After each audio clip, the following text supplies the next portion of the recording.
Olha, vai ter festa em Olinda, livros contando histórias, pra guardar na memória.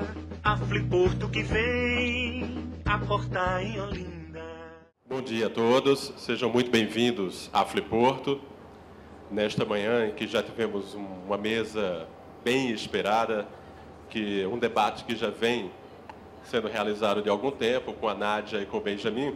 E agora teremos o tema judaico em vozes brasileiras, Clarice Lispector e outros casos exemplares. Daqui a pouquinho eu vou apresentar com mais detalhes, mas nós teremos Nelson Vieira, Luzilá e também o Nisquier neste bate-papo, que eu tenho certeza que todos vocês vão poder aproveitar bem, fazer perguntas, até porque eles trazem contribuições diferentes.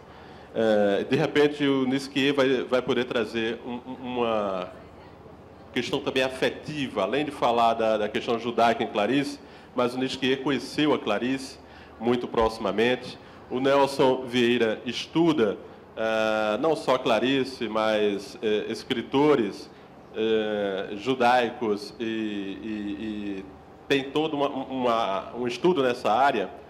Luzilá, além de muito interessada em literatura, em escritoras, tem também obras em que falou sobre Bento Teixeira. Seu último romance tem como pano de fundo a cultura judaica, a sociedade judaica. Vocês vão ter um bate-papo bem interessante. De início, eu gostaria só de contar um fato que aconteceu, que eu acho muito simbólico. Quando eu estava fazendo a dissertação que falava um pouquinho sobre romance, Luzilá, e conversando com um amigo judeu, na época eu soube que a Fliporto ia falar sobre o tema, e ainda não sabia que estaria no evento. E aí eu falei, olha, parece que vão conversar um pouquinho sobre a questão judaica em Clarice, e vão citar muito exatamente esse sentimento de errância, esse olhar estrangeiro, esse não lugar, essa inquietude. E eu não sei até onde isso realmente são características judaicas, são marcas judaicas na literatura de Clarice, ou onde, na verdade, é o fato de que ela é extremamente contemporânea, ou seja, os autores contemporâneos têm essas marcas em suas narrativas. O não lugar, a errância, a crise do sujeito, a crise das grandes narrativas, a questão da identidade. E aí esse amigo disse, olha, começa me explicando uma coisa, o que é pós-modernidade que você falou aí? E eu, como não sou nem um pouco simpático com a questão da pós-modernidade, eu prefiro chamar de ultramodernidade, ou que somos muito modernos, como também preferia o Otávio Paz, eu falei exatamente dessas questões, da errância, do não lugar, da crise de identidade, da questão da memória. E aí esse amigo que é judeu me ouviu assim durante um tempo, e depois ele disse, Nisquier, das duas uma. Ou nós, judeus, sempre fomos pós-modernos e não sabíamos, ou o mundo está ficando um pouco mais judeu. E aí eu achei sensacional, e eu acho que é um ponto, inclusive, que eu conversava com o Nelson sobre isso. Quer dizer, até onde realmente podemos falar de Clarice como uma autora judaica, até onde ela tem uma ótica judaica, como distinguir essas marcas. Eu tenho certeza que vocês poderão ter um papo bem interessante. Deixa, inclusive, eu trazer aqui o resumo biográfico do Nelson, até porque no site a gente estava com algumas pequenas incorreções. Nelson Vieira nasceu nos Estados Unidos e é de ascendência portuguesa.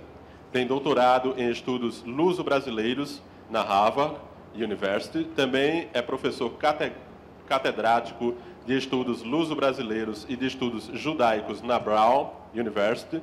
E tem livros com enfoque judaico, Vozes Judaicas na Literatura Brasileira, A Escrita Judaica no Brasil Contemporâneo, Construindo a Imagem do Judeu, Algumas Abordagens Teóricas, é o subtítulo deste livro.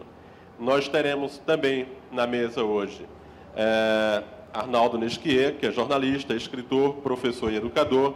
Sua contribuição à educação e à valorização do livro no Brasil tem sido constante ao longo das décadas, tanto como autor de várias obras, entre as quais se destacam A Sabedoria Judaica, de A a Z, Vozes da Educação, O Padre Antônio Vieira e os Judeus, Filosofia da Educação, quanto como criador, diretor e apresentador de programas de TV, Homens Livros, Jornal do Professor, Verso e Reverso, Educando o Educador e Estação Ciência. Foi professor de História e Filosofia da Educação da Faculdade de Educação da Universidade do Estado do Rio de Janeiro, de 68 a 95, e é membro da Academia Brasileira de Letras. E Luzilá Gonçalves Ferreira, com 8 livros publicados, a pernambucana Luzilá, natural da cidade de Garanhuns, leciona na Universidade Federal de Pernambuco, sendo professora de Literatura e Língua Francesa, concluiu seu doutorado na Universidade de Paris, o mestrado na UFPE e especialização na Universidade de Paris, na área de letras. É também pesquisadora nas áreas de literatura escrita por mulheres em Pernambuco e imprensa feminina em Pernambuco, além de romances e de obras, entre outros temas. Luzilá fala, sim, dessa questão da sociedade judaica, de algumas figuras interessantes.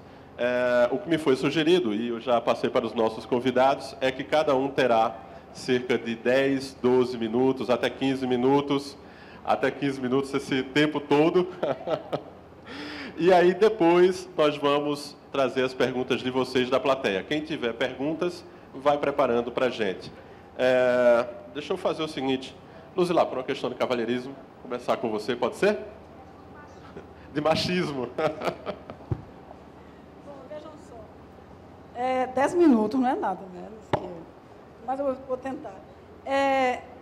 Quando o Mário me chamou para fazer parte dessa mesa, eu fiquei assim muito perplexa comigo mesma e me perguntando por que era que finalmente eu estava tão interessada nessa questão judaica que produzi 3 romances sobre isso. Eu nunca tinha pensado, sabe? E aí, veja só, a presença dos judeus aqui no Nordeste talvez seja a mais importante do Brasil desde o começo da colonização. A gente que estuda a questão sabe que já nas caravelas vinham judeus. Não é? Sabemos que a ilha de Fernando Noronha era um judeu. O primeiro livro, o primeiro romance, o primeiro poema escrito no Brasil foi escrito por um judeu, Bento Teixeira. A gente vai falar um pouco sobre isso. E no livro sobre as grandezas do Brasil, o primeiro livro sobre as grandezas do Brasil é de Ambrósio Fernandes Brandão, que era um judeu. E as raízes judaicas e mouras foram estudadas muito de perto por Cascudo, Câmara Cascudo e outros autores que mostram como o nosso folclore, como nossos cantos, do cordel, inclusive, né, dos repentes, tem essa influência judaica muito forte. E aí eu fiquei pensando também por que o Bento Teixeira, nosso primeiro poeta, foi tão perseguido e foi tão problematizado enquanto judeu, que não queria ser judeu, e nós sabemos por quê. A família tinha fugido da Inquisição, não é? A mãe criou como judeu, mas assim muito escondido, e colocou nos seminários e para estudar com padres, para, de qualquer modo, se livrar desse julgamento pesado. E ele também se casa com uma brasileira, com uma cristã nova, a Filipa Raposa, enfatizando exatamente esse desejo de não ser judeu. E no poema dele, quando ele fala a descrição, a exaltação do Jorge de Albuquerque Coelho, que era o governador da província, o donatário, ele exalta o cristão, a fé do cristão. E sabemos que ele guardava, com a Filipa Raposa, às sextas-feiras, escondido, claro, não é? O sábado, na sexta-feira, eles limpavam a casa para não precisar fazer as coisas no sábado. E as discussões que ele tinha com várias pessoas sobre teologia, sempre hesitando, problematizando a questão, por exemplo, da Santíssima Trindade, que ele não aceitava, não é? Embora tivesse estudado em seminário, sobre a Virgem Maria. Inclusive, a mulher dele, a Filipa Raposa, quando eles se disputaram, ela foi diante da Inquisição, sem que ele soubesse, claro, da parte dele, de judeu, e ele jurou pelas partes íntimas de Nossa Senhora, que era a grande heresia, não é, da época. Então, o Bento Teixeira, ele é personagem, então, desse meu romance, não é? Porque é um personagem paradoxal, e principalmente como ele é paradoxal, é interessante do ponto de vista romanesco. Muito ambíguo, e ao lado da mulher, que era, pelo que eu pude ver nas denúncias, né, nas confissões que ele faz diante da Inquisição, a mulher era alguém assim muito espontânea, muito viva, muito sensual, dava o que falar na província, e ele diz nas confissões que ela o enganou com 3 homens em Igaraçu. 3 homens em Igaraçu, devia ser a cidade toda, né? Porque Igaraçu hoje tem 500 pessoas. E o que é interessante é que interessante, não é triste? Ele diz nas confissões, ela me enganou, inclusive com um mulato. Quer dizer, ele, que sentia na pele o que era racismo, o que era perseguição, o que era preconceito, também era preconceituoso. Então, logo depois, para livrá-lo, como ele diz, para livrar a mulher de preocupações venéreas, uma expressão incrível, ele trouxe ela para Olinda, foi pior. E depois, para fugir de novo da adultério, porque ele disse que adulterou também com mais homens em Olinda, ele resolve levá-la para um engenho de João Paz no Cabo, onde não havia homens. Eu vi João Paz era um senhor de engenho velho, mas havia um padre, e ela se namorou do padre e adulterou com o padre. Então, a essa altura, o Bento vai e mata a esposa e foge, se esconde aqui no Mosteiro de São Bento, aqui em Olinda. E logo depois ele é pego pela Inquisição, e o pessoal da Inquisição, o Heitor Furtado de Mendonça, diz que a mulher o traiu, que a mulher o delatou. E exatamente ela delatou dizendo isso, que ele tinha jurado pelas partes íntimas de Nossa Senhora. Ele fica muito desesperado e é mandado, nega, claro, é mandado para Portugal. E em Portugal, durante muitos anos, ele negou ser judeu. E só no fim da vida, isso é o que eu imagino, que termina de algum modo o romance, ele se sente judeu quando se vê perdido, vomitando sangue, ele estava com tuberculose, e que ele vai orar a Jeová, e que ele ora balançando a cabeça como um pequeno judeu. É aí que ele se sente judeu, porque a vida inteira ele vai se perguntar o que é um judeu. Eu sou judeu, minha mãe é judia, eu sou judeu porque minha mãe ensinou. Qual é a minha relação com Jeová, com a Bíblia? Ele traduz o Deuteronômio. Outro elemento também dessa minha preocupação judaica, daqui a pouco eu estou terminando, né? Apareceu, isso aqui também foi assim, meio surpresa para mim, nesse livro... Luzila, podemos ser um pouquinho indisciplinados. Tá certo. Esse livro, o meu último romance comercial, eu vou autografar daqui a pouco, Deixa Aí Meu Povo, que remete ao que Jeová disse para Moisés dizer a Faraó, né?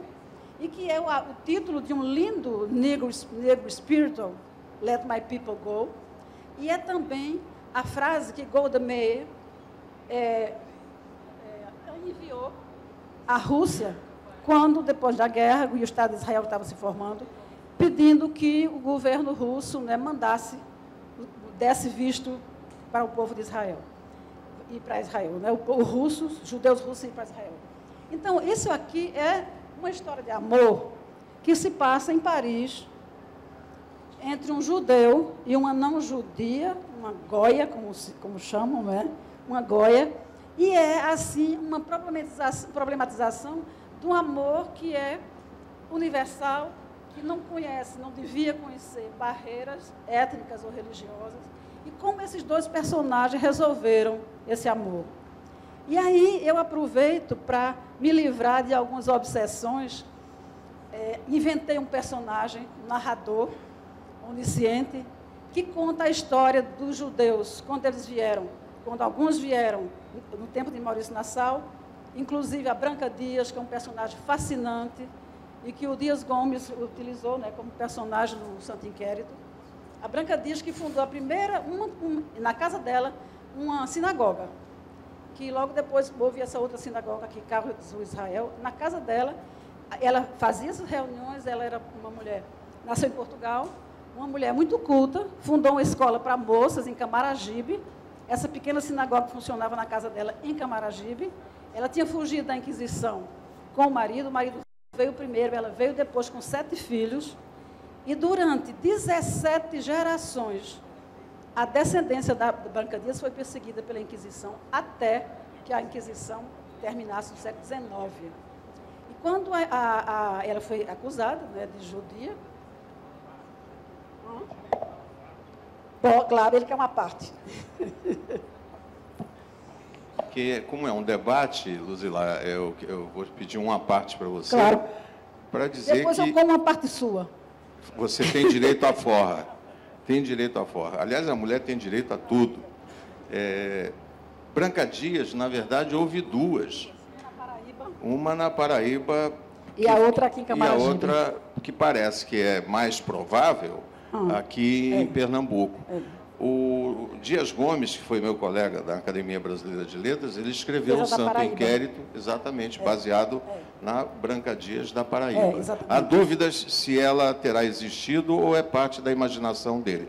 Mas, na verdade, ambas perseguidas pela Inquisição e ambas se considerando judias de corpo e alma. O segundo aspecto do pequeno à parte de 30 segundos é que a esposa do Bento Teixeira, ela era Raposo, ou seja, cristã nova, porque Raposo Tavares, bandeirante, famoso, não é, das entradas e bandeiras, ele era cristão novo, também era judeu, quer dizer, um homem fundamental na história do nosso país, era judeu, como Duarte Coelho, que criou essa linda cidade de Olinda, também era descendente de judeus. Ou seja, previnam-se todos que estão aqui, porque eu acho que não escapa nenhum.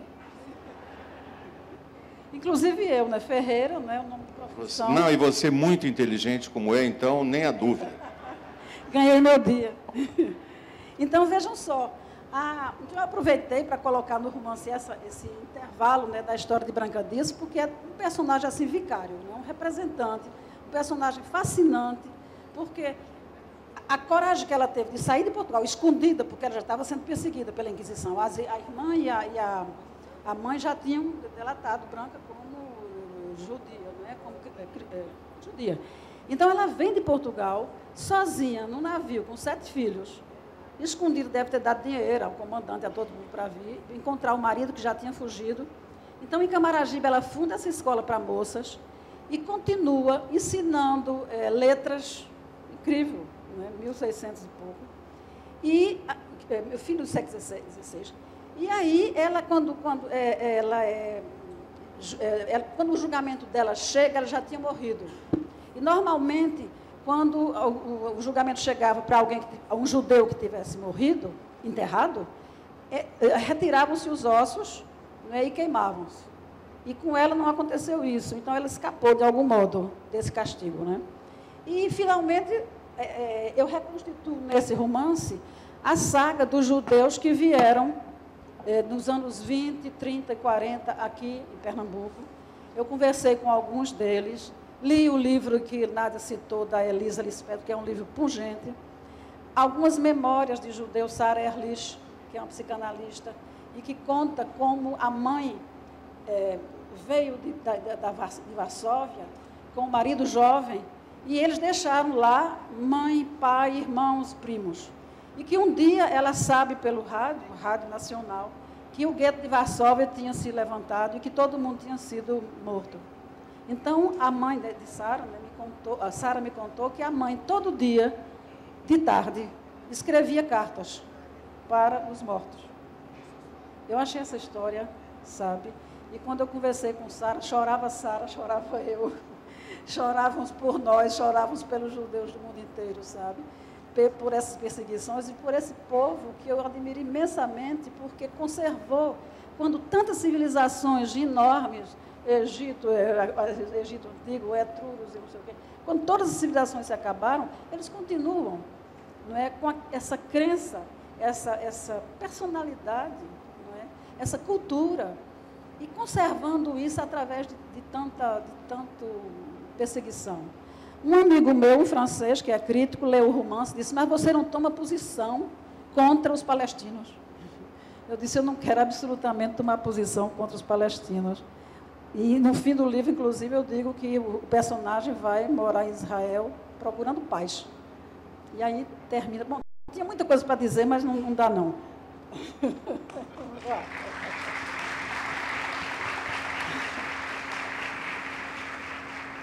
Mas agora estamos com 3 microfones, então podemos fazer isso, Luzilá. Na medida que você perceber que pode colocar uma dessas informações que você pensou, a gente vai colocando no debate.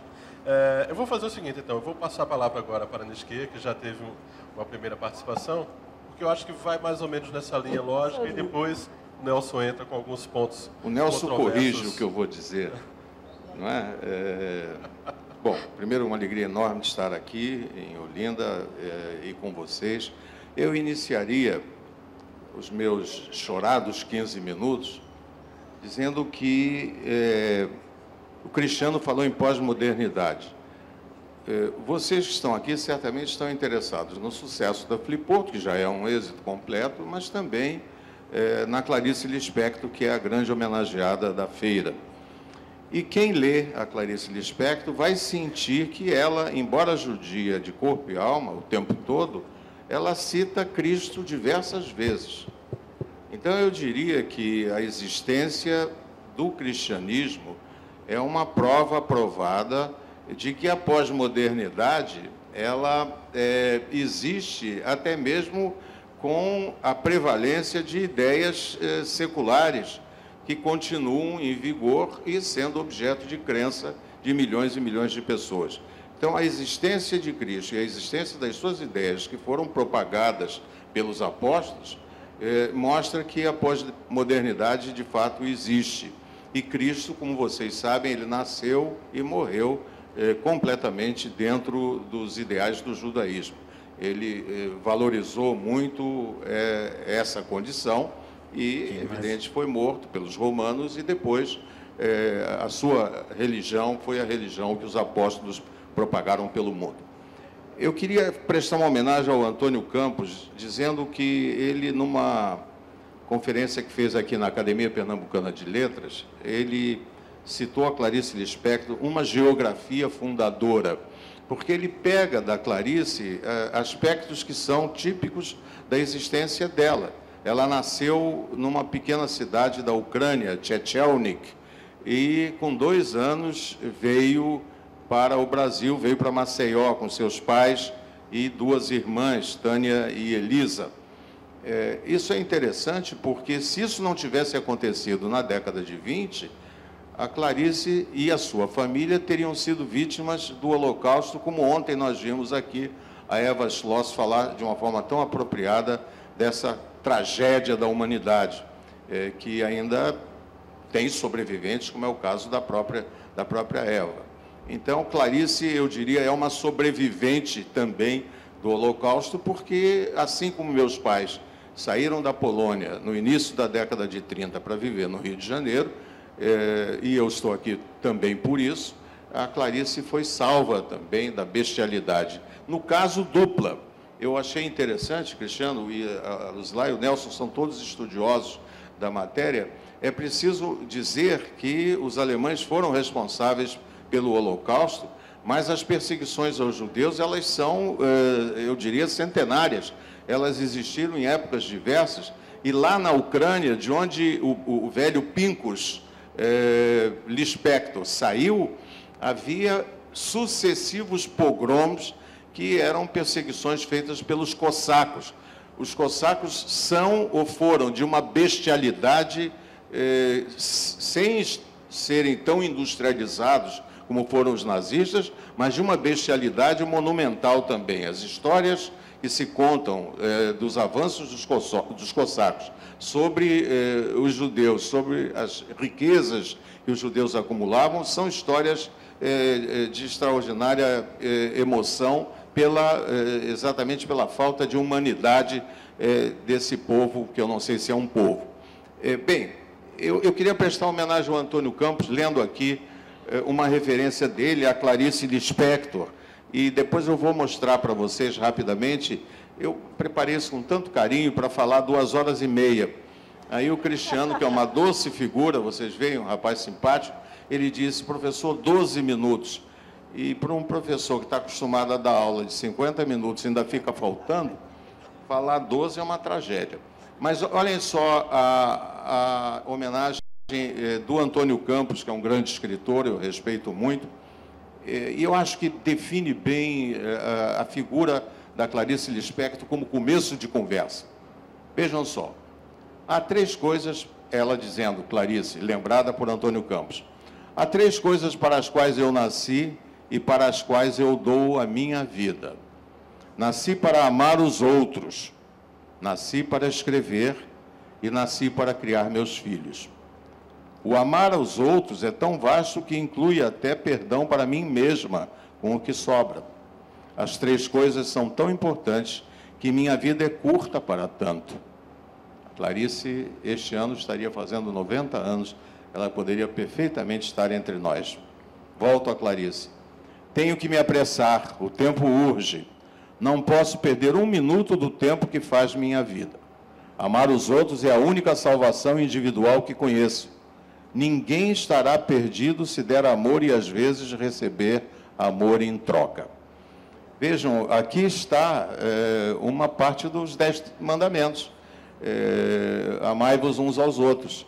Ela incorporou isso. Então, a Clarice, ela não foi uma escritora tipicamente judaica, ela foi uma escritora eminentemente brasileira, mas de fortes raízes judaicas, conforme se anota e se registra em toda a sua obra. Eu vou pedir ao Sérgio para fazer a projeção das transparências, porque se vocês não gostarem do que eu falo, pelo menos vocês devem gostar do audiovisual que eu preparei. Clarice sempre foi considerada uma mulher de extraordinária beleza, e era uma mulher muito bonita. Eu posso garantir a vocês que eu a conheci pessoalmente e convivi durante cerca de 3 anos, quando ela colaborou na revista Manchete, no final da década de 60. Outro. Talvez o seu romance mais importante, A Hora da Estrela, em que uma personagem é Macabeia. Vejam o nome. E vejam aí a homologia que se pode estabelecer com Castro Alves, cujo sobrenome Alves também é de cristão novo. Ele fala na hebreia. A Clarice fala na Macabeia. E o Castro Alves foi enamorado, morreu aos 24 anos, imaginem. O Brasil tem poetas que morreram com 21 anos, 20 anos, Fagundes Varela, Raimundo Corrêa, coisas extraordinárias que esses indivíduos escreveram com uma idade muito tenra. A gente fica imaginando se eles chegassem aos 50, 60 anos, se eles chegassem à idade que chegou o Carlos Drummond de Andrade, o que teriam feito. Mas eu quero mostrar para vocês exatamente essa homologia, com perdão do uso da palavra da matemática, entre o que a Clarice fez e fez o Castro Alves. O Castro Alves, com um aspecto, ele se enamorou de uma judia vizinha, morava em frente, chamada Esther Amzalak, e ele faz uma série de poemas em homenagem a ela. Outro. Aí está a família que veio em 1920 para o Brasil. O velho Pincos, que se tornou Pedro aqui no Brasil, a dona Mina, que morreu vítima de pogroms. Ela veio adoentada para o Brasil e aqui ela não resistiu a sofrimentos passados. E as 3 irmãs, a Clarice, a Tânia e a Elisa. Outro. Os 2 filhos. Olhem a curiosidade. Os 2 filhos, uma foto tirada aqui no Recife. Não, aí são as 3 irmãs, desculpem, eu vou falar dos 2. Aí são as 3 irmãs, a Clarice, a Tânia e a Elisa. Eu estou aqui na contramão da luz. Outro. Colaboração que eu me lembro tão bem, e isso é um repasse que se faz na memória, faz muito bem a memória, mas dá uma saudade enorme.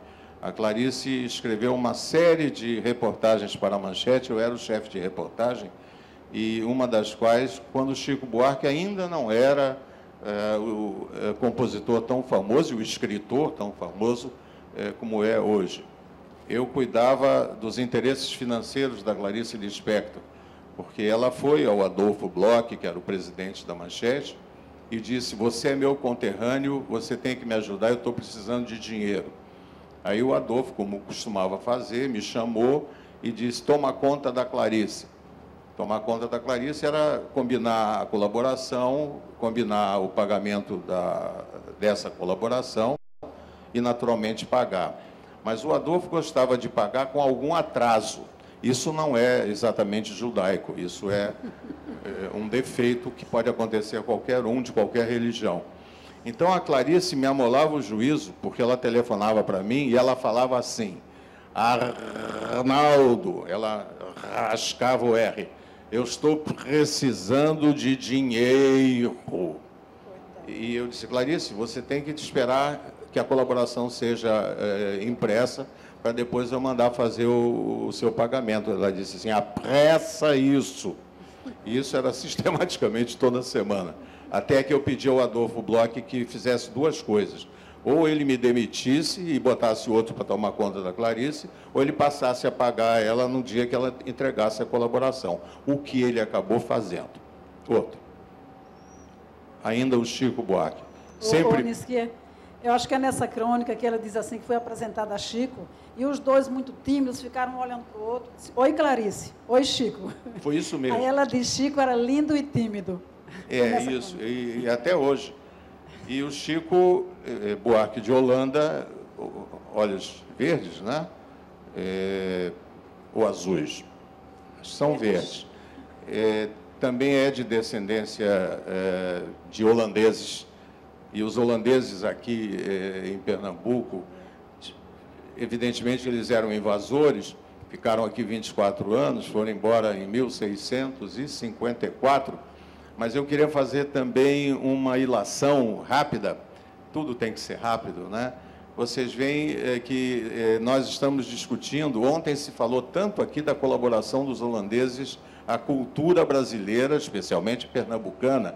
Deixaram aqui tanta coisa, né, que o príncipe Maurício de Nassau trouxe com ele, e o exemplo também. E 356 anos depois eu fiz a conta. Nós estamos aqui conversando sobre Clarice Lispector. Quer dizer, é uma presença judaica tão importante e tão forte, eu diria, na cultura brasileira, hoje, com esses meios todos de que dispomos. Eu acabei de falar para a TV Globo, isso vai para o Brasil todo, né? Quanto foi forte a presença dos holandeses aqui entre nós. Outro. Aí é uma dedicatória da Clarice a mim. O meu sobrenome nunca foi dos mais fáceis, e vocês veem que a grande escritora, ela sofre um pouco para acertar o meu sobrenome, o que é da vida. Eu mesmo, às vezes, erro também. Para Arnaldo, um grande abraço, Clarice Lispector. Isso é para vocês verem. Ela sofreu, e no tempo que eu a conheci, ela já não era tão bela quanto foi na mocidade, porque ela dormiu fumando no apartamento do Leme e pegou fogo tudo. Ela se queimou com queimaduras seríssimas, e isso deformou um pouco o rosto dela, além da mão. Ela tinha uma mão muito feia. E para escrever, naturalmente, passou a ter dificuldades também. Fumava desbragadamente, o que é, enfim, eu sei que a Souza Cruz é uma das patrocinadoras da Fliporto, mas eu posso dizer a vocês que fumar faz um mal danado. Apesar da Souza Cruz, ela faz um trabalho bonito, então, mas fumar faz um mal danado. Fez mal até a beleza da Clarice Lispector. Outro. Clarice, no Rio de Janeiro, quando veio do Recife, ela se formou na Faculdade Nacional de Direito. Pouca gente sabe disso.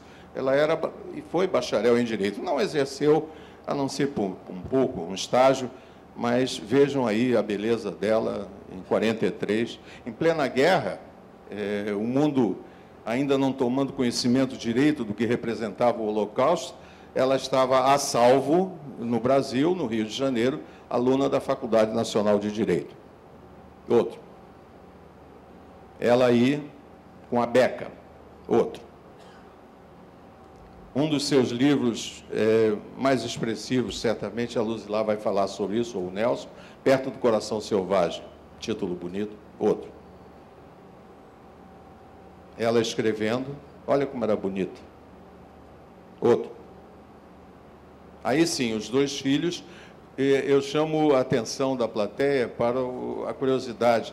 Ela se casou com um embaixador, Gurgel Valente, católico, apostólico romano, e ela é que escolheu o nome dos 2 filhos que existem até hoje, Pedro e Paulo, quer dizer, os principais apóstolos de Cristo.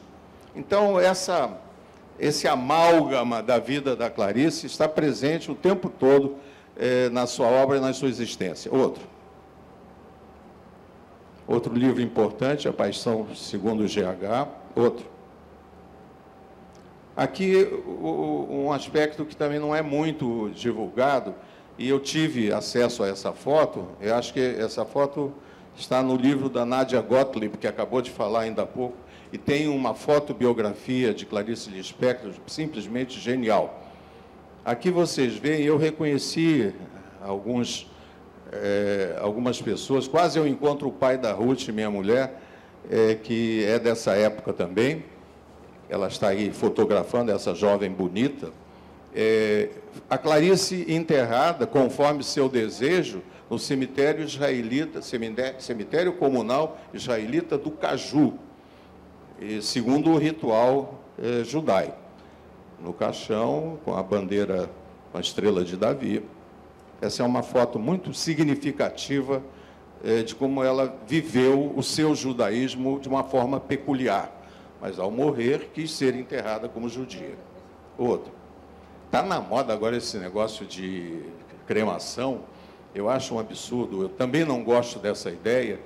Eu acho que se a gente nasce, vive e morre, só Deus pode dizer, não é?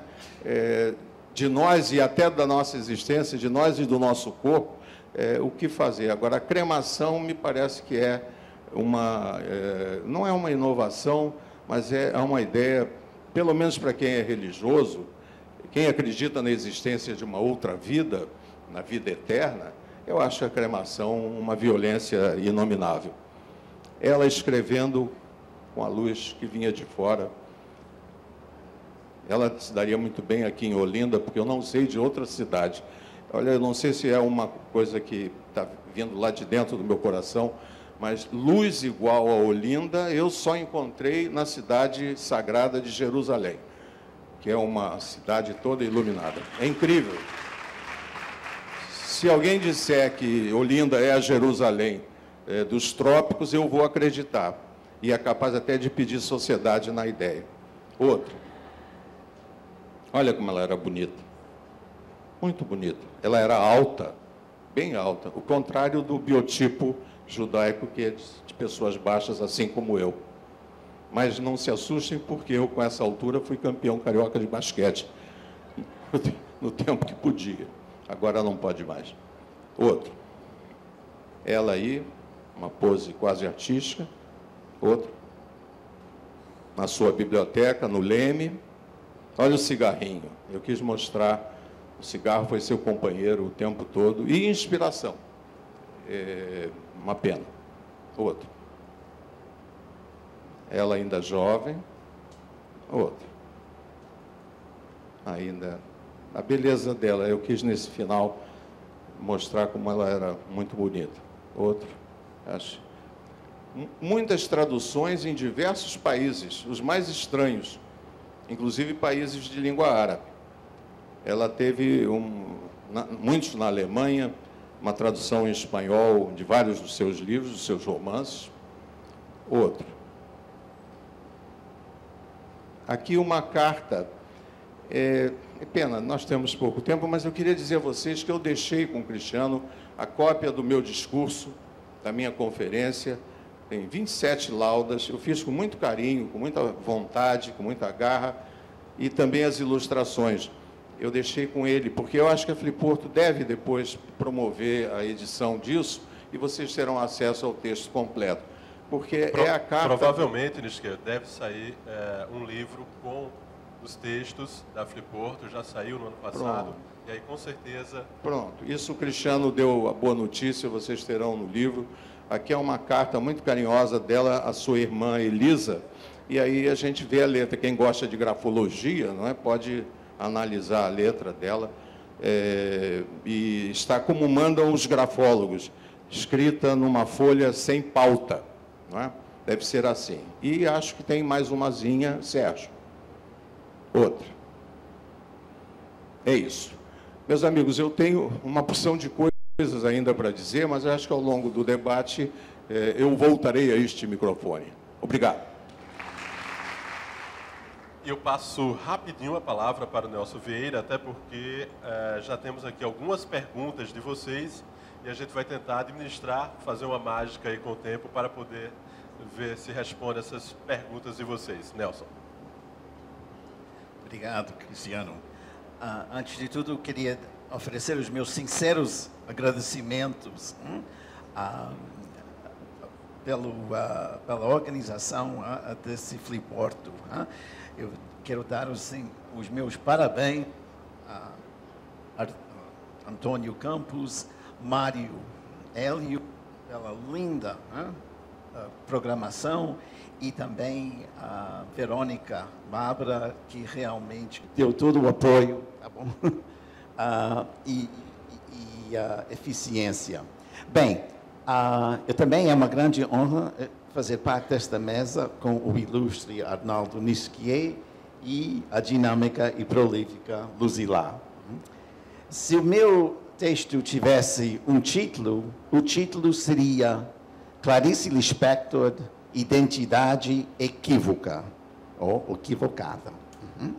Eu prefiro abordar a obra de Clarice Lispector através de uma ótica judaica, apesar da escritora ter empregado indireta e sutilmente o tema judaico ao longo da sua carreira, em obras como a mais conhecida, A Hora da Estrela, onde ela reconhece os judeus, os corajosos macabeus, por via da sua heroína nordestina Macabeu, como todo mundo sabe.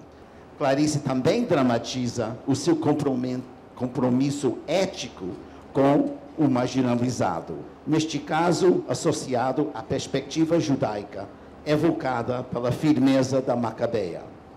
Nesta obra, Clarice Lispector mostra o seu profundo diálogo com estas duas heranças e vivências culturais.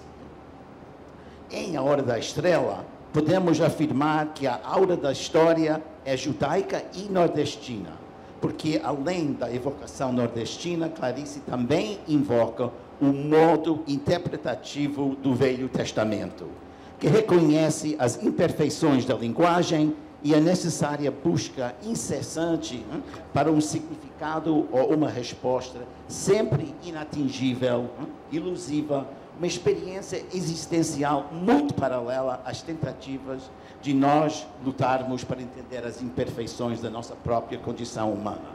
A voz narrativa em Hora da Estrela exemplifica isto quando declara: a minha vida, a mais verdadeira, é irreconhecível, extremamente interior e não tem uma só palavra que a signifique. Neste contexto, podemos apreciar o sentimento de Clarice Lispector não ter confiança em referências realistas, especificamente culturais, porque, segundo uma crítica norte-americana, Frances Barkowski, ela diz: categorizar e nomear tende a reduzir complexidade. E sabemos muito bem que nomear representa poder, e aquele poder confere e, simultaneamente, limita a noção de identidade. Por causa da infrequência de empregar referências étnicas específicas em relação às suas origens judaicas, isto é, por causa da sua discreção étnica e da sua vontade de não se limitar literariamente, Clarice Lispector foi repetidamente castigada ou criticada por ter sido uma artista não referencial e não socialmente étnica. E, por cima, por ter sido uma personalidade enigmática. Clarice não se enquadrava nos moldes que a sociedade construía para ela, sobretudo aquela sociedade da sua época, que apreciava a vida e a literatura por lentes socionaturalistas, em discursos que usavam rubricas específicas, mas muito restritivas. Todas essas acusações eram extremamente injustas e equivocadas, porque a arte clariciana nunca poderia ser categorizada como literatura naturalista ou étnica, ou como uma expressão totalmente fundada em conceitos teleológicos de origem. Clarice compreendeu muito bem o que significava uma identidade desagregada, permitindo-a ser uma escritora brasileira cuja identidade elusiva e etnicidade discreta foram comunicadas metaforicamente na sua arte através de uma lente enviesada e oblíqua. A sua experiência étnica e a sua aversão por rótulos ou rubricas restritivas apontam para o seu próprio sentido de ser literariamente múltipla, também dramatizada pelas suas protagonistas. E neste contexto, tão comoventemente articulado pela narradora feminina de Água Viva. Cito: "Não me posso resumir porque não se pode somar uma cadeira e duas maçãs. Eu sou uma cadeira e duas maçãs e não me somo." Uma citação. Ser tomada por quem não é foi uma das vias crucis de Clarice, interpretada frequentemente como estrangeira, feminista, apolítica e até de ter complexo de inferioridade de ser judia. Tudo errado. O equívoco tem a ver com uma associação simplista construída por críticos e leitores, baseado na sua imagem esfinge, nos monólogos dos seus personagens e, afinal, no que Clarice Lispector supostamente pensava. É indubitável que Clarice foi uma escritora para quem vida e obra eram inseparáveis. Mas esta relação entre vida e obra era muito complicada, evanescente, interior, evasiva e pessoal. Por cima, o drama da expressão literária, sempre complexo, contraditório, imaginativo e às vezes inconsciente, contém, segundo o crítico José Castelo, cito, o paradoxo da alegria de criar com o horror de não poder dizer. Muito reminiscente da hermenêutica judaica. E esse paradoxo representava uma luta constante para Clarice. E porque a carga de evocar e articular na página as vicissitudes íntimas da existência humana a atormentava. Porém, esta obrigação e compulsão de interpretar com invisíveis tintas judaicas se traduziam numa perspectiva que dirigiu, decidiu e definiu a sua arte. Essas tintas judaicas também inspiraram a Clarice a seguir, na sua ficção, um comportamento ético perante os outros. Ela confessou numa das suas crônicas, e até o Arnaldo referenciou isso. A minha experiência maior seria ser o outro dos outros, e o outro dos outros era eu. A sua preocupação e compromisso com os outros marginalizados ou subalternos da sociedade sempre foram reafirmados em diversas obras da sua obra, em diversos romances da sua obra. Nisto pensamos na empregada negra invisível, que para a dona de casa GH, em A Paixão do GH, desperta nela, GH, uma perspectiva mais ética perante a condição subalterna da sua ex-empregada. E ela faz isso através de um autoconhecimento crítico, nunca antes navegado até GH entrar no quarto limpíssimo e desorientador da ex-empregada, e assim derrubando todas as expectativas e clichês sobre a sua subalterna. Esta apaixonada viagem ao outro pelo eu, cada vez mais responsável, tem reverberações com o pensamento talmúdico judaico que o filósofo francês e judeu Emmanuel Levinas descreve. E eu cito: a Torá é oferecida na iluminação de uma face.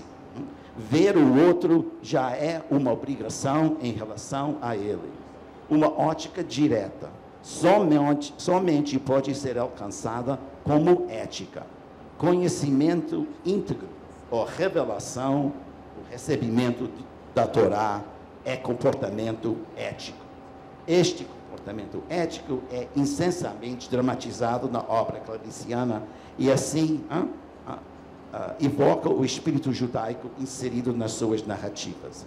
Desta forma, a narrativa lispectoriana representa, por um lado, uma responsabilidade dramática, esmagadora, angustiante, mas ética, pelos infelizes e incompreendidos da vida, os humilhados e ofendidos referidos em A Hora da Estrela. E, por outro lado, uma interrogação introspectiva e desafiante da existência de Deus perante a incerta, vulnerável e indecifrável condição humana. Assim como o ícone literário, também indecifrável, a sua identidade sempre corria e ainda corre o risco de ser mal interpretada e equivocada, sobretudo em relação à presença de suas origens judaicas. E esta tendência se agravava ainda mais o equívoco por causa do tom sensivelmente personalista da sua obra, que não parecia étnica, nem sociologicamente política. Por conseguinte, as impressões sobre a identidade de Clarice eram frequentemente equivocadas pelo público leitor por causa dela e da sua obra serem intempestivas, infamiliares e singulares, uma identidade equívoca injustamente interpretada e criticada por não se manifestar aberta e referencialmente a sua herança judaica. E o drama sociopolítico do povo brasileiro, em geral, naturalisticamente pintada na era da sua época. Por um lado, a questão judaica, e por outro, Clarice não parecer como uma autora social e politicamente engajada. Eu vou saltar aqui e quero, antes de terminar, mostrar, só fazer uma alusão que tem muito na obra dela, que tem discretamente uma ótica judaica. Por exemplo, o conto Tentação, da coletânea A Legião Estrangeira, onde nós encontramos nos subúrbios do Rio de Janeiro uma menina ruiva, alienada, fisicamente evocativa de uma origem russa, que sente o seguinte, cito, numa terra de morenos, ser ruivo era uma revolta involuntária. Sem a citação. Por cima desse conto, este conto termina com uma alusão bíblica associando a menina à tentação da mulher de Lote, perante as cidades nefastas e libidinosas de Sodoma e Gomorra, em Gênesis. E tem outro conto, por exemplo, Onde Estivestes de Noite. Mas uma das compulsões da voz da lispectoriana era como ela disse numa das suas crônicas: eu escrevo para não morrer, sugerindo a inerente ligação entre vida e obra. Porém, esta ligação era, acima de tudo, nas suas narrativas, uma confissão existencial de uma vulnerável sobrevivente da condição humana, e não de uma memorialista sensivelmente autobiográfica e étnica. Clarice Lispector acreditava na criação literariamente inventada e imaginada, e não numa literatura socialmente determinante. E só para, como ela viveu muito, e na primeira sessão de hoje, a Mona Dorf falou do desterro e dos tantos deslocamentos na vida dela, a todas as viagens.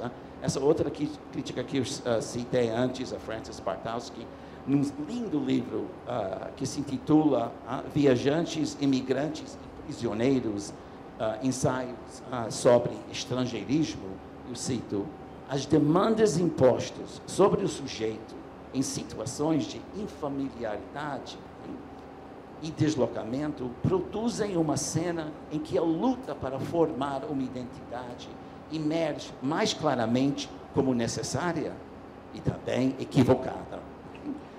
Para frisar o nosso argumento e terminar e concluir sobre uma ótica judaica e o erro de apagar criticamente a herança judaica da sua obra, a busca de identidade exercida por Clarice, junto com a sua necessidade de verificar a existência de Deus, tornou-se a sua persistente, mas frustrante procura para descobrir, através da linguagem, uma resposta pela inescrutável condição humana. E, no seu caso, procurando, através da ficção, e por isso, por uma forma dissimulada, uma explicação para poder lidar com os dramas da vida. E para o grande público, que sempre interpretava a Clarice como feminista e intimista, que tem traços na obra dela, mas ela detestava rótulos. E ela dizia, muitas vezes, gêneros não me pegam. Para o grande público, a tentativa humana de compreender sujeitos ou indivíduos que passaram incessantemente por esses dramas resulta numa equivocada compreensão sobre a identidade destes sofredores. Assim, constatamos ser a perspectiva formulada por Clarice Lispector, principalmente conhecida como escritora brasileira, também como jornalista, mãe e esposa, mas raramente como judia ou filósofa espiritual. Era como se a sua etnicidade não existisse e nunca exercesse nenhum papel na sua formação como escritora, mulher e indivíduo. As obras de Clarice Lispector ilustram que ela respeitou as suas heranças culturais, a judaica e a nordestina, mas através de lentes catalisadoras e livres, e por isso mais humanizantes. E apesar da sua própria figura ser identificada em vida de uma forma equivocada, a sua arte nos inspira a ser mais éticos perante os humilhados e os ofendidos. Em última análise, a sua escrita nos estimula a ser menos equivocados quando nomeamos e identificamos os nossos outros. Muito obrigado.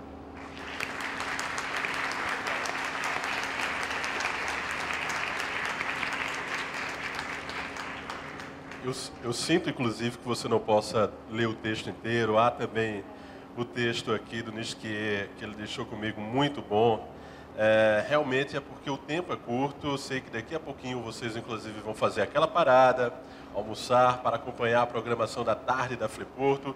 Deixa eu só trazer aqui, por exemplo, rapidamente, vamos ter que dar uma dinâmica maior na hora agora das respostas. Duas perguntas trazem exatamente essa discussão que o Nelson trabalhou, nesse que também, de certa forma, a Luzilá também, e eu trouxe na abertura, entre a diferença de um autor trazer um olhar judaico ou nordestino, ou seja, um olhar que tem a ver com a sua origem, com a sua cultura, porque eu acho que isso todo escritor traz, né? Toda criação é uma espécie de olhar, e trabalhar uma temática de fato. Ou seja, se ela trazia um olhar ou se havia a questão de trabalhar uma temática. Então, tem duas opiniões aqui interessantes, porque elas são bem diferentes e trazem esse ponto que eu queria que vocês respondessem rapidamente, detalhassem um pouco mais. Pedro Ernesto de Alencar, particularmente nunca senti muita influência judaica na obra de Clarice. As diferenças sempre foram por mim atribuídas à sua contemporaneidade. O sorriso da Clarice aparece mais o sombrio de Clarice aparece mais em qual obra? Aí já uma outra pergunta. Mas ele fala exatamente que acha que essa influência está muito mais ligada à questão da contemporaneidade, essas marcas que a gente relaciona ao judaísmo. Já a Lúcia Azevedo Ramos, até onde a questão judaica está presente na obra de Clarice? Aí ela coloca, creio que até a alma. Toda a sua obra reflete psicanaliticamente suas raízes, sua origem, sua ascendência judaica. Então, eu queria que vocês detalhassem um pouco mais essa questão. Luzilá. Eu acho que o Nelson já tratou disso, né? E Nádia há pouco, né? Mostrando como esse ser de exceção que ela é, exceção, né? Vem de alguma coisa muito anterior, mesmo apesar dela. E que a Elisa descreve muito bem no livro Exílio, não é? Nelson. Eu também queria dizer que o fato da Clarice Lispector ser judia, ela não tinha obrigação de escrever sobre os judeus. E ela não conseguia, porque ela não era uma escritora referencial. Era uma escritora de alma, de espírito e muito humana. E então, quer dizer, denominar ela uma escritora judia é limitá-la. Ou feminista, como ou você feminista, exatamente. E também ela sempre, por causa do R dela e do fato de ela ter nascido na Ucrânia, ela sempre foi interpretada como estrangeira. Apesar de ela, sim, claro, nasceu lá, mas viveu toda a sua vida aqui no Brasil. Então, o que eu queria realmente sublinhar hoje é o fato de que ela ainda corre o risco de ter uma identidade equivocada, porque as pessoas querem categorizá-la, querem colocá-la querem colocar um rótulo nela, e ela escapar disso. Se me permite, o Cristiano, claro. eu acho que o Cristiano, com esse nome, ele também é judeu. Ele está com essa barba de rabino. Eu queria dar uma explicação, porque muita gente me pergunta, por que a Clarice Lispector, tão competente, tão boa escritora, nunca entrou para a Academia Brasileira de Letras? O regimento da Academia foi feito por um homem muito caro ao estado de Pernambuco, que é Joaquim Nabuco. Ele, com o Machado de Assis, eles estabeleceram que só brasileiros natos deveriam pertencer à Academia Brasileira de Letras. E como a Clarice nasceu na Ucrânia, então, infelizmente, uma cláusula pétrea do Estatuto impede ou impediu que ela e outros mais, como o caso do Pedro Bloch, pudessem ser da Academia. Então, eu respondo assim a algumas dúvidas que existem quanto a isso. Sobre o fato dela ser ou não ser escritora judia, eu queria me valer da escritora Bela Joseph, que ontem, às 11 horas, foi enterrada no Rio de Janeiro, aos 84 anos de idade, e foi uma das maiores especialistas brasileiras em literatura hispano-americana. Ontem, na nossa religião, durante 7 dias, essa é a origem da missa de 7º dia. A alma da pessoa, ela não abandona as proximidades do seu corpo. Ela fica pairando ainda durante 7 dias. Quando se faz a missa de 7º dia, isso é próprio da religião católica, da religião judaica, aí a alma começa a subir ao céu e demora 1 ano para chegar lá. Daí a homenagem que se faz quando chega o 1º ano de aniversário da morte. A Bela Joseph, parece de propósito isso, que morreu, como eu disse, anteontem, foi enterrada ontem. Ela diz assim: no livro Identidade e Cidadania, como se expressa o judaísmo brasileiro, a Bela Joseph diz assim, isso acho que responde bem, conforme já disseram a Luzilá e o Nelson, aspas, o escritor judeu produz uma escrita judaica, embora não trate especificamente de temas judaicos. Porém, onde encontrar o escritor francês em Racine, o escritor inglês em Shakespeare, ou o escritor judeu em Clarice Lispector? Eles estão lá, o francês em Racine, o inglês em Shakespeare e o judeu em Clarice Lispector.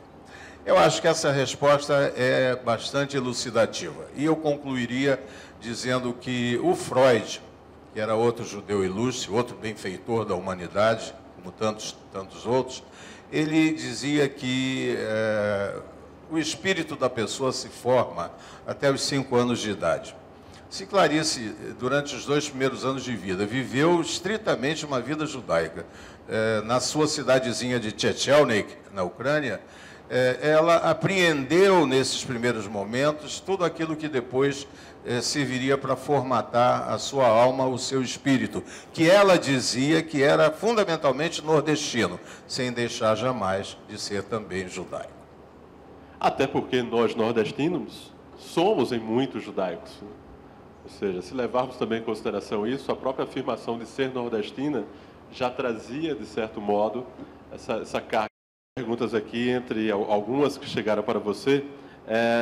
Kátia Brienza gostaria de saber se foi difícil a pesquisa dos fatos históricos apresentados em Os Rios Turvos.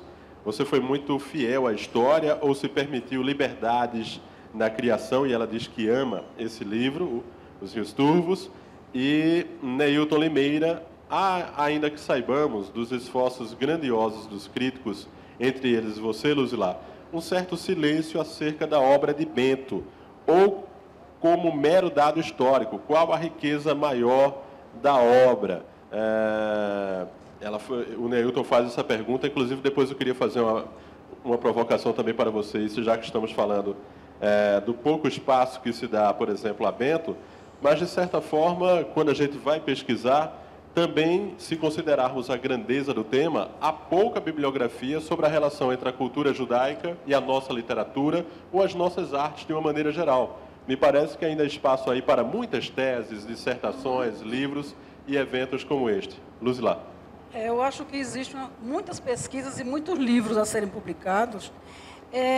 Com relação às pesquisas sobre a Inquisição e sobre Bento e sobre os rios turvos, eu pesquisei principalmente nas denunciações de Pernambuco, que são os textos da Inquisição, dos judeus e não judeus e maridos enganados que iam depor em Olinda, diante do Heitor Furtado de Mendonça, dizendo que a mulher era judia, né, para se vingar. Isso parece muito com uma certa época do Brasil. Não, veja só, principalmente as pesquisas nessa coisa, denunciações de Pernambuco, as confissões dos judeus, e os livros de José Antônio Gonçalves de Melo, principalmente Gente da Nação. José Antônio esteve em Portugal várias vezes, durante muito tempo, e pesquisou na Torre do Tombo e descobriu documentos extraordinários. Inclusive, durante muito tempo se pensou que o Bento Teixeira era nascido aqui, em Guabiraba, e o José Antônio descobriu lá, ele nasceu lá no Porto, todas as referências e as confissões que ele faz e que são essenciais no Rios Turvos, no romance, sobre a Filipa Raposa, em parte inventadas, certamente, né, e em parte ele dizia que quando ele não tinha o que dizer de mal dos outros, dizia dele próprio. Então era um personagem de romance, gente, era fascinante. Então, para alguém que quer escrever romance sobre esse período, sobre essa presença de judeus, procure as denunciações de Pernambuco, as confissões das pessoas, é extraordinário. Existem também as da Bahia, né, publicadas por aquele menino Mote, que são assim, uma fonte assim, de riqueza, uma riqueza assim, muito grande com relação ao período, com relação às perseguições, com relação às pessoas e aos dramas humanos, que as maldades, sabe, as injustiças que foram perpetradas naquela época e que até hoje, como o Nisquier falou, estão aí, né, continuam. Qual é a outra pergunta? Tinha exatamente sobre a questão do Bento e se você, em Rios Turvos, tomou alguma liberdade ali criativa ou foi fiel aos fatos? Não, eu não tenho, como romancista, eu não tenho nenhuma obrigação para com a história. Quer dizer, não tenho nenhuma, não, tenho em parte, não é?